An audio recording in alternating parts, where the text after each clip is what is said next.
Hi, പോക്കോ M2 Pro ഒരു നല്ല ഫോണാണ്. ഓവറോൾ നമുക്ക് 13,999 സ്റ്റാർട്ട് ചെയ്യുന്നൊരു ഫോണാണ്.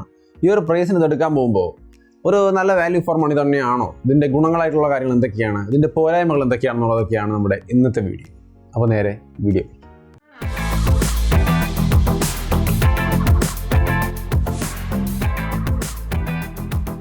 ഹായ്, അപ്പോൾ നമ്മുടെ പോക്കോ M2 Proൻ്റെ കാര്യമാണ് നമ്മളിന്ന് പറയുന്നത്. ആദ്യമായിട്ട് നമുക്ക് ഇതിൻ്റെ ഗുണങ്ങളായിട്ട് നമുക്ക് ഹൈലൈറ്റ് ആയിട്ട് തോന്നിയ കാര്യങ്ങൾ എന്തൊക്കെയാണെന്ന് പറയാം. അത് കഴിഞ്ഞിട്ട് എന്തെങ്കിലും പോരായ്മകൾ തോന്നിയിട്ടുണ്ടോ എന്നുള്ള കാര്യം രണ്ടാമത്തെ സെക്ഷനിലും പറയാം. ആദ്യമായിട്ട് ഇതിൻ്റെ ഏറ്റവും മേജറായ ഒരു കാര്യം എന്ന് പറയുന്നത് ഇതിൻ്റെ ഓവറോൾ ബിൽഡ് ക്വാളിറ്റി തന്നെയാണ്. നല്ല സ്ട്രോങ് ആയ ബിൽറ്റാണ്, സ്റ്റഡി ആയ ഒരു ഫോൺ, നല്ല സ്ട്രോങ് ആയ ഒരു ഫോൺ കയ്യിലിരിക്കുന്ന ഒരു ഫീലാണ് നമുക്ക് കിട്ടുക. സോ നല്ല സ്ട്രോങ് ആയ ഫോണുകൾ ഇഷ്ടപ്പെടുന്നവർക്ക് Gorilla Glass 5ൻ്റെ തന്നെ പ്രൊട്ടക്ഷൻ, ട്രിപ്പിൾ പ്രൊട്ടക്ഷൻ, അതായത് ഫ്രണ്ടിലും ബാക്കിലും ക്യാമറ ലെൻസും എല്ലാം തന്നെ Gorilla Glass 5 കൊണ്ട് പ്രൊട്ടക്ട് ചെയ്തിരിക്കുന്ന നല്ല സ്ട്രോങ് ആയ ഒരു ഡിവൈസാണ് നമ്മുടെ പോക്കോ M2 Pro. സോ സ്ട്രോങ് ആയ ബിൽഡ് ക്വാളിറ്റി ഇഷ്ടപ്പെടുന്ന എല്ലാവർക്കും ഇഷ്ടപ്പെടാൻ സാധ്യതയുള്ള ഒരു ഫോൺ തന്നെയാണ് പോക്കോ M2 Pro. ഇതിൻ്റെ ഡിസ്പ്ലേയുടെ കാര്യത്തിലേക്ക് വന്നു കഴിഞ്ഞാൽ LCD ഡിസ്പ്ലേ ആണ്. അപ്പോൾ അത് സ്പെഷ്യലായിട്ടുള്ള 120 Hz റിഫ്രഷ് റേറ്റ് അങ്ങനെ സംഭവങ്ങളൊന്നുമില്ല. ഒരു നോർമൽ ഡിസ്പ്ലേ ആണ്, ബട്ട് സഫീഷ്യൻ്റ്ലി ബ്രൈറ്റ് ആണ്. ഫോട്ടോ ബ്രൈറ്റ്നസിലും കാര്യങ്ങളൊന്നും ഇഷ്യൂസ് ഇല്ല. സോ ഡിസ്പ്ലേ നോർമലി ഒരു നല്ല ഡിസ്പ്ലേ ആണ്. വൈഡ് ബൈൻ L1 സർട്ടിഫിക്കേഷനൊക്കെ ആയിട്ട് ഫുൾ HD സ്ട്രീമിംഗ് കാര്യങ്ങളൊക്കെ നമുക്ക് സാധിക്കുന്ന ഒരു നോർമൽ ഗുഡ് ഡിസ്പ്ലേ ആണ് ഇതിനകത്ത് വരുന്നത്. പിന്നെ ഇതിൻ്റെ ഫിംഗർ പ്രിൻറ്റ് സെൻസർ വരുന്നത് സൈഡ് മൗണ്ടഡ് ആണ്. അത് നമുക്ക് വളരെ കൺവീനിയൻ്റ് ആയ പൊസിഷനിലാണ് ഇരിക്കുന്നത്. ബട്ട് വോളിയം റോക്കേഴ്സ് കുറച്ച് മുകളിലാണ്. അപ്പോൾ സൗണ്ട് അഡ്ജസ്റ്റിംഗ് എപ്പോഴും നമുക്ക് കൈ ഇത്തിരി മുകളിലേക്ക് കയറ്റി പിടിക്കേണ്ട ഒരു ആവശ്യം വരും. അതൊഴിച്ചാൽ വേറെ വലിയ ന്യൂനതകളൊന്നും ഇതിൻ്റെ ഡിസൈൻ്റെ ഭാഗത്തില്ല. വളരെ കൺവീനിയൻ്റ് ആയ രീതിയിലാണ് ഫിംഗർ പ്രിൻറ്റ് സെൻസറൊക്കെ ഇരിക്കുന്നത്. അത് വളരെ ഫാസ്റ്റ് ആൻഡ് റെസ്പോൺസീവ് ആണ്. യാതൊരു ഇഷ്യൂസും ആ ഭാഗത്തൊന്നും വരുന്നില്ല. അതുപോലെ തന്നെ ഇതിന് IR സെൻസറും കാര്യങ്ങളൊക്കെ ഉണ്ട്. IR ബ്ലാസ്റ്റർ ടോപ്പ് സൈഡിൽ നിങ്ങൾക്ക് കാണാം. അപ്പോൾ നിങ്ങൾക്ക് ഇത് റിമോട്ടായിട്ടൊക്കെ ഉപയോഗിക്കണമെങ്കിൽ അതിനുള്ള സംവിധാനവും നമുക്ക് ഇതിനകത്ത് വരുന്നുണ്ട്. കാരണം ഷവമി ഫോണുകളെല്ലാം അത് കാണാറുണ്ട്. പോക്കോയും ഷവമിയുടെ ഭാഗം തന്നെയാണ്. അപ്പോൾ അതിനകത്തും ആ ഒരു ഫീച്ചർ വരുന്നുണ്ട്.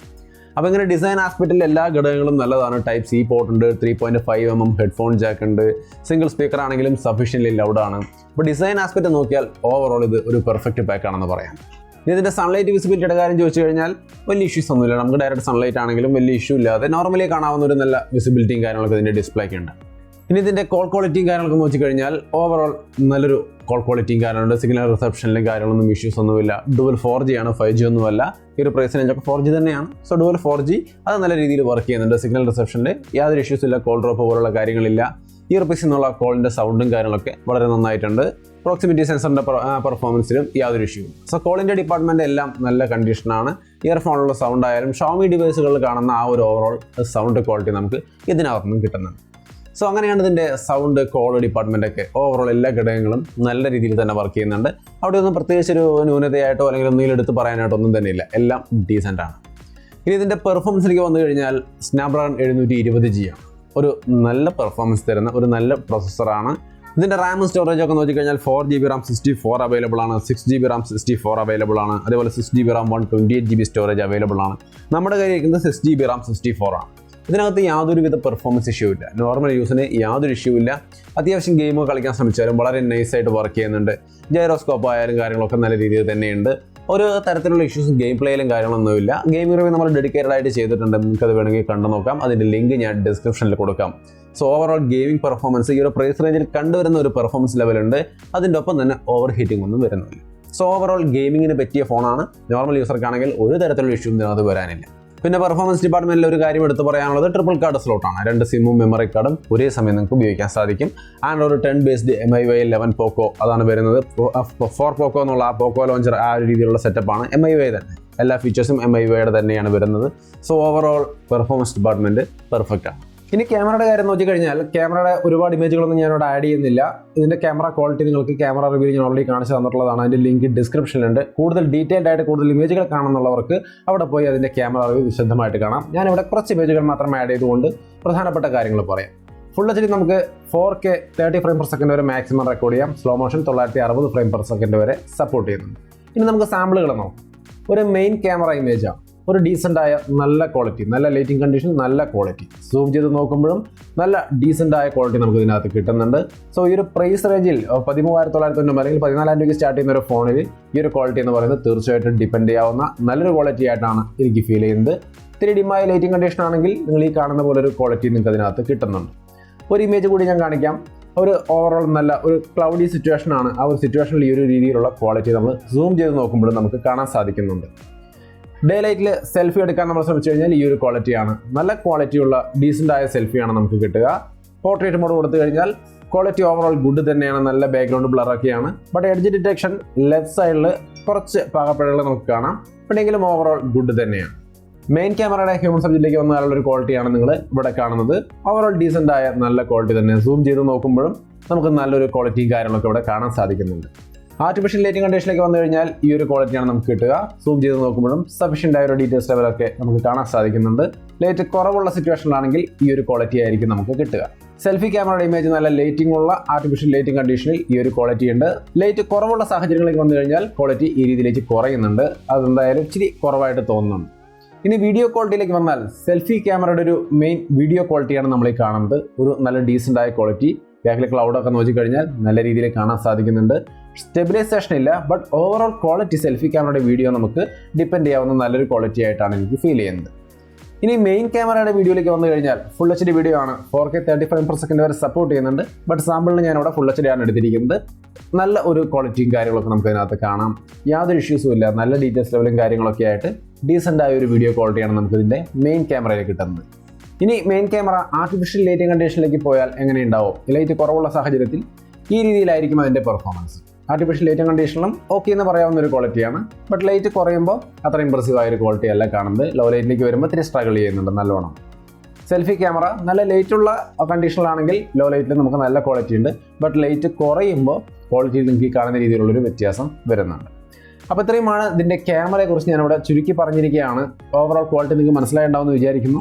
കൂടുതൽ ഡീറ്റെയിൽഡ് ആയിട്ട് കാര്യങ്ങൾ മനസ്സിലാക്കണമെന്നുണ്ടെങ്കിൽ ക്യാമറ റിവ്യൂ കണ്ടു നോക്കാം. അതിൻ്റെ ലിങ്ക് ഡിസ്ക്രിപ്ഷനിലുണ്ട്. ഇനി ഇതിൻ്റെ ബാറ്ററി ലൈഫും കാര്യങ്ങളും നോക്കി കഴിഞ്ഞാൽ 5000 mAh ബാറ്ററി ഉണ്ട്. അതുപോലെ തന്നെ 33 വാട്ട് ഫാസ്റ്റ് ചാർജിങ് ഉണ്ട്. ഈ രണ്ട് ഘടകങ്ങൾ പരിഗണിക്കുമ്പോൾ തന്നെ ഒരു നല്ല സെറ്റപ്പാണ്. അത്യാവശ്യം ഒരു ദിവസം 1.5 ദിവസം വരെ കിട്ടുന്ന നല്ലൊരു ബാറ്ററി ലൈഫും നമുക്ക് നല്ലൊരു ഫാസ്റ്റ് ചാർജിങ് സംവിധാനവും. 1 മണിക്കൂർ 20 മിനിറ്റ് കൊണ്ട് ഈസി ആയിട്ട് ഇത് ഫുള്ളായിട്ട് ചാർജ് ആവും. 20 മിനിറ്റ് വേണ്ട. നോർമൽ ആപ്ലിക്കേഷനൊക്കെ റൺ ചെയ്യുന്ന സിറ്റുവേഷനിൽ നമ്മൾ നോർമലായിട്ട് ചാർജ് ചെയ്യുന്ന രീതിയിൽ ചാർജ് ചെയ്യുകയാണെങ്കിൽ 1 മണിക്കൂർ 15 തൊട്ട് 1 മണിക്കൂർ 20 മിനിറ്റുള്ളിൽ ഇത് ഫുള്ളായിട്ട് ചാർജ് ആയി കിട്ടും. ഇനി ഇതിൽ വരുന്ന 1-2 എക്സ്ട്രാ ചോദ്യങ്ങൾ എന്ന് പറയുന്നത് OTG സപ്പോർട്ട് ചെയ്യുമെന്ന് ചോദിച്ചാൽ സപ്പോർട്ട് ചെയ്യും. വൈഡ് L1 സർട്ടിഫിക്കേഷൻ ഉണ്ട്. വൈഫൈ കോളിംഗ് പോലുള്ള ഫീച്ചേഴ്സ് ഉണ്ട്. ഇനി ഇതിൻ്റെ സ്ക്രീൻ റെക്കോർഡിങ് കാര്യങ്ങളുണ്ടോയെന്ന് നോക്കിക്കഴിഞ്ഞാൽ സ്ക്രീൻ റെക്കോർഡിംഗ് ഉണ്ട്. നമുക്ക് ഗെയിം കളിക്കുമ്പോൾ റെക്കോർഡ് ചെയ്യാൻ സാധിക്കും. ബട്ട് ഇപ്പോഴും രണ്ടും കൂടി മെർജ് ചെയ്തിട്ട്, അതായത് ഇന്റേണൽ സൗണ്ടും മൈക്കിൻ്റെ സൗണ്ടും ഒരുമിച്ച് റെക്കോർഡ് ചെയ്യുന്ന ഒരു സംവിധാനം ഈ ഒരു അപ്ഡേറ്റിലും ഇല്ല. ഒരു പക്ഷേ MIUI 12 വരുമ്പോഴെങ്കിലും നമുക്കതിൽ കിട്ടുമെന്ന് പ്രതീക്ഷിക്കാം. ഇനി ഇതിൻ്റെ സാർ വാല്യൂ എന്ന് വെച്ചുകഴിഞ്ഞാൽ 0.914 ആണ് head sir value. Body sir value ആണെങ്കിൽ 0.669 ആണ്. സോ ഓവറോൾ ഒരു ഗുഡ് സാർ വാല്യൂ എന്ന് പറയാം. അപ്പോൾ ഇത്രയുമാണ് നമുക്ക് പ്രധാനപ്പെട്ട പ്ലസ് പോയിന്റുകളായിട്ട് ഇതിനെക്കുറിച്ച് പറയാനുള്ളത്. ഇനി നമുക്ക് ഇതിൻ്റെ നെഗറ്റീവ് സൈഡ് നോക്കിക്കഴിഞ്ഞാൽ എന്തൊക്കെയാണ്? ഈ ഒരു ഫോണിൽ ഓവറോൾ എല്ലാ കാര്യങ്ങളും എനിക്ക് ഇഷ്ടപ്പെട്ടു. ഒരു നെഗറ്റീവായിട്ടൊന്നും എടുത്ത് പറയാനായിട്ട് Poco M2 Pro ഉള്ളതായിട്ട് തോന്നുന്നില്ല. എങ്കിലും 1-2 കാര്യങ്ങൾ എടുത്ത് പറയുകയാണെങ്കിൽ ഇതിൻ്റെ ലോ ലൈറ്റിൽ, ഇതിൻ്റെ ക്യാമറ റിവ്യൂവിൽ ഞാൻ കാണിക്കുന്നുണ്ട്, ലോ ലൈറ്റിൽ നൈറ്റ് മോഡൊക്കെ ഉപയോഗിക്കുമ്പോൾ ഒരു ക്വാളിറ്റി എന്ന് പറയുന്നത് ഇതിനെ സംബന്ധിച്ച് ഓക്കെ എന്ന് പറയാം. ബട്ട് മറ്റ് പല ഫോണുകളുമായിട്ടും കമ്പയർ ചെയ്ത് നോക്കി കഴിഞ്ഞാൽ ഇത് ഇത്തിരി മോശമാണെന്ന് വേണമെങ്കിൽ പറയേണ്ടി വരും. അതല്ലാതെ വേറെ എന്താ പറയുക, ഇത്തിരി വെയിറ്റ് വേണമെങ്കിൽ നമുക്കൊരു കാര്യമായിട്ട് പറയാം. 8.8 mm തിക്നെസ്സിൻ്റെ ഒപ്പം ഒരു 209 ഗ്രാമോളം വരുന്നൊരു വെയിറ്റ് ഒക്കെ ഉണ്ട്. അപ്പോൾ അത് വേണമെങ്കിൽ ഒരിത്തിരി ഹെവി വെയിറ്റ് ആയിട്ട് നമുക്ക് പരിഗണിക്കാം. പ്രത്യേകിച്ചും ഈ ഒരു റേഞ്ചിൽ പല ഫോണുകൾ, സ്ലിമ്മായ ഫോണുകൾ നമുക്കിപ്പോൾ അവൈലബിൾ ആയിക്കൊണ്ടിരിക്കുന്നുണ്ട്. പ്രത്യേകിച്ചും Oppo, Vivo ഒക്കെ വളരെ സ്ലിമ്മായ ഫോണുകൾ കിട്ടുന്ന ഒരു ബ്രാൻഡുകളാണ്. അപ്പോൾ അതൊക്കെ വെച്ച് കമ്പയർ ചെയ്യുമ്പോൾ ഇത് ഭയങ്കര ഹെവിയാണെന്ന് പറയാം. അതല്ലാതെ ഈ റേഞ്ചിൽ മറ്റു റിയൽമി, റെഡ്മി ഫോണുകളെ വെച്ച് നോക്കിയാൽ ഏറെക്കുറെയൊക്കെ സെയിം ആണ്. അപ്പോൾ അതൊരു നെഗറ്റീവായിട്ട് എല്ലാവർക്കും തോന്നണമെന്നില്ല. ബട്ട് ഓവറോൾ ഒരു നോർമൽ യൂസറെ സംബന്ധിച്ച് ഒരു ബൾക്കിയായ ഹെവിയായ ഫോണായിരിക്കും ഈ Poco M2 Pro. പിന്നെ ഇതിനകത്ത് വേറെ ന്യൂനതയായിട്ട് പറയാൻ വേണമെങ്കിൽ നമുക്ക് ഈ സെൽഫിയൊക്കെ ഒരുപാട് പേര് വീഡിയോയ്ക്ക് വേണ്ടി ഡിപ്പെൻഡ് ചെയ്യുന്നൊരു സംവിധാനമുണ്ട്. അപ്പോൾ അങ്ങനെ നോക്കുമ്പോൾ സെൽഫിക്കകത്ത് സ്റ്റെബിലൈസേഷൻ ഇല്ല എന്നുള്ളത് അത് ഒരുപാട് ഫോണുകളിലും ഇല്ല. അതുകൊണ്ട് നെഗറ്റീവായിട്ട് പറയില്ല. പക്ഷേ അത് ഇല്ല എന്നുള്ളത് ഞാൻ ജസ്റ്റ് നെഗറ്റീവ് സെക്ഷനിൽ നിന്ന് ഓർമ്മിപ്പിക്കുകയാണ്. നെഗറ്റീവായിട്ട് ഞാൻ പറയുന്നില്ല, പക്ഷേ അതുണ്ടെങ്കിൽ കുറച്ചുകൂടി നന്നായിരുന്നു. EIS എങ്കിലും അപ്ലൈ ചെയ്യാൻ പറ്റുന്ന ഒപ്റ്റിക്കൽ ഇമേജ് സ്റ്റെബിലൈസേഷൻ ഒന്നും വേണ്ട. ഇലക്ട്രോണിക് ഇമേജ് സ്റ്റെബിലൈസേഷൻ ഈസി ആയിട്ട് ചെയ്യാവുന്ന ഒരു കാര്യമാണ്. പക്ഷേ അത് ഉണ്ടായിരുന്നെങ്കിൽ നന്നായിരുന്നു. ഇതിനകത്ത് അതും വരുന്നില്ല. പിന്നെ നെഗറ്റീവിൽ നമുക്ക് പറയാനുള്ള ഒരു കാര്യം, ഓൾറെഡി ഷവമി പറഞ്ഞിട്ടുള്ളതാണ്, അത് അപ്ഡേറ്റിലൂടെ മാറ്റുമെന്ന്. ഇതിനകത്ത് ഓൾറെഡി കുറേയധികം ചൈനീസ് ബാൻഡ് ആപ്പുകളുണ്ട്. ഈ ഹലോ ആപ്പ് പോലുള്ള ആപ്പുകളും പിന്നെ ഇതിൻ്റെ സെക്യൂരിറ്റി സെക്ഷനിലൊക്കെ നമുക്ക് കുറേ ചൈനീസ് ആപ്ലിക്കേഷനുകൾ കാണാം. അതൊക്കെ വരും ദിവസങ്ങൾ അപ്ഡേറ്റിലൂടെ മാറ്റുമെന്ന് സ്റ്റേറ്റ്മെൻറ്റ് വഴി തന്നെ അവർ ഒഫീഷ്യലായിട്ട് അറിയിച്ചിട്ടുണ്ട്.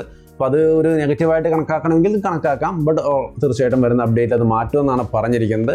അത് എപ്പോഴാണ് അപ്ഡേറ്റ് വരിക എന്നുള്ളത് ഇപ്പോഴും കൺഫേം അല്ല. വരുമ്പോൾ അത് മാറിക്കോളും. എങ്കിലും അത് കൂടുതലായിട്ട് കെയർ ചെയ്യുന്ന ആൾക്കാർക്ക് ഇപ്പോഴേക്ക് ആപ്ലിക്കേഷനുകളുണ്ട്. അപ്പോൾ അതൊരു നെഗറ്റീവായിട്ട് നിങ്ങൾക്ക് പരിഗണിക്കാം.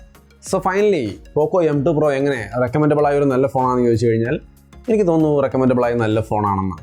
കാരണം ഈ ഒരു ഫോൺ ഒരു നല്ല ഫോണാണെന്ന് പറയുന്നതിൻ്റെ മെയിൻ കാരണം നോട്ട് 9 പ്രോ മാക്സ് ഒക്കെ നോക്കിയാൽ 18,000 രൂപയ്ക്കാണ് 33 വാട്ട് ഫാസ്റ്റ് ചാർജിങ്ങും സ്നാപ്ഡ്രാഗൺ 720 റേഞ്ചിലുള്ള ഒരു പെർഫോമൻസും ഇതുപോലെ ഗൊറില്ല ഗ്ലാസ് 5ന്റെ ഫുൾ പ്രൊട്ടക്ഷനും കാര്യങ്ങളൊക്കെ തരുന്നത് അത് കൂടിയ വിലയിലാണ്. ഈ ഫോണിലേക്ക് നോക്കുമ്പോൾ 14,000 രൂപയ്ക്ക് നമുക്ക് എല്ലാ ഫീച്ചേഴ്സും കിട്ടുന്നുണ്ട്. കുറച്ച് കാര്യങ്ങൾ വ്യത്യാസമുണ്ട് എങ്കിൽ പോലും ഈ പറഞ്ഞ മെയിൻ ഘടകങ്ങളൊക്കെ നമുക്ക് ഈ ഒരു പ്രൈസിൽ കിട്ടുമ്പോൾ ബാക്കിയുള്ള കാര്യങ്ങളൊന്നും വലിയ ന്യൂനതകളില്ലാതെ എല്ലാം പെർഫെക്റ്റ് ആയിട്ട് വർക്കിംഗ് കൂടി ചെയ്യുമ്പോൾ ഞാൻ ഈ പറഞ്ഞ മൈനസുകൾ നിങ്ങൾക്ക് ഓക്കെ ആണെങ്കിൽ തീർച്ചയായിട്ടും പർച്ചേസ് ചെയ്യാവുന്ന ഒരു നല്ല ഫോണായിട്ടാണ് എനിക്ക് തോന്നുന്നത്. പക്ഷെ അത് നിങ്ങളുടെ പേഴ്സണൽ പ്രിഫറൻസ് ആണ്. ആലോചിച്ച് ഈ പറഞ്ഞ നെഗറ്റീവുകൾ നിങ്ങൾക്ക് ഓക്കെ ആണോ എന്ന് നോക്കിയിട്ട് നിങ്ങൾക്ക് പറ്റിയ ഫോണാണെന്ന് ഉറപ്പിച്ച് നിങ്ങൾ സ്വയം ചിന്തിച്ച് തീരുമാനിച്ചിട്ട് മാത്രം പർച്ചേസ് ചെയ്യാം. ഞാൻ റെക്കമെൻഡ് ചെയ്യുന്നതുകൊണ്ട് മാത്രം പർച്ചേസ് ചെയ്യരുത്. എനിക്കിതിൽ യൂസ് ചെയ്തതിൽ നിന്നും ഒരു ആസ് എ നോർമൽ യൂസർ എനിക്കിത് ഓക്കെയാണ്. വേറെ ഒരു തരത്തിലുള്ള ഇഷ്യൂസും തോന്നിയില്ല. ഒരു വാല്യൂ ഫോർ മണി ആയിട്ട് എനിക്ക് തോന്നിയെന്ന് മാത്രമാണ് നമ്മൾ ഈ വീഡിയോയിലൂടെ റെക്കമെൻഡ് ചെയ്യുന്നു എന്നുള്ളതുകൊണ്ട് ഉദ്ദേശിക്കുന്നത്. സോ അത്രയുമാണ് പോക്കോ M2 പ്രോൻ്റെ ഒരു full review with pros and cons. Video ഇഷ്ടപ്പെട്ടാൽ ലൈക്ക് ചെയ്തും ഷെയർ ചെയ്തൊക്കെ നമ്മളെ സപ്പോർട്ട് ചെയ്യുക. വീണ്ടും ഒരു വീഡിയോ ആയിട്ട് കണ്ടുമുട്ടാം. ബൈ.